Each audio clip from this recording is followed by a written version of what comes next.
ఏం చేస్తున్నారు? ఇదేనా మీ గూడు? ఎలా ఉంది మరి? పూల చెట్లన్నీ మొగ్గలు తెంపొద్దు.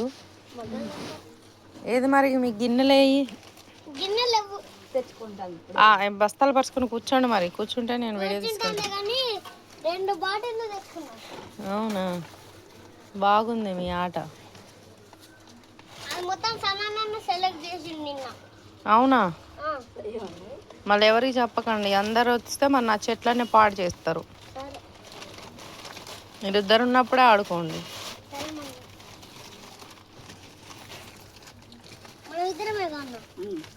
చూడు, హాయ్ చెప్పండి నా వీడియోకి. చిన్న గూడ అండి, చిన్న ఇల్లు కట్టుకున్నారు, కుటీరం. ఆ పూల చెట్ల దగ్గర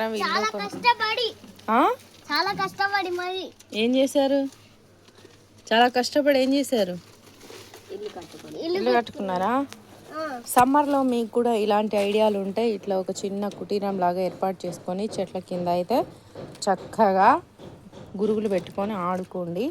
ఓకేనా? మా పిల్లలు అయితే ఇలానే చేస్తున్నారు. వీళ్ళ ఆటను చూసి నాకు ఒకటి గుర్తుకొచ్చింది. చిన్నప్పుడు మేము కూడా ఇలానే ఆడుకునే వాళ్ళం.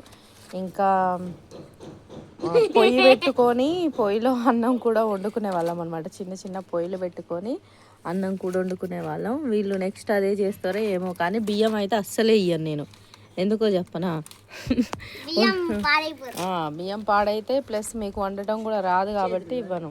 అప్పుడంటే మాకు పెద్ద పెద్ద ఫ్రెండ్స్ ఉండేవాళ్ళు, చిన్న చిన్న ఫ్రెండ్స్ ఉండేవాళ్ళు కాబట్టి మేమన్నీ తెచ్చిస్తామంటే మా ఫ్రెండ్స్ పెద్దవాళ్ళు, కొంచెం పెద్ద అయిన వాళ్ళందరూ మాకు చక్కగా వంటలు చేసి ఇచ్చేది.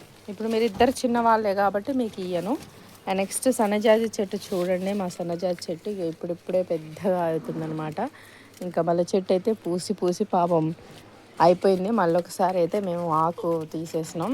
మళ్ళీ ఇప్పుడైతే మొగ్గలు వేస్తుంది. ఇంకా మళ్ళీ మొగ్గలు చాలా వేసినప్పుడు మళ్ళీ చూపిస్తాను.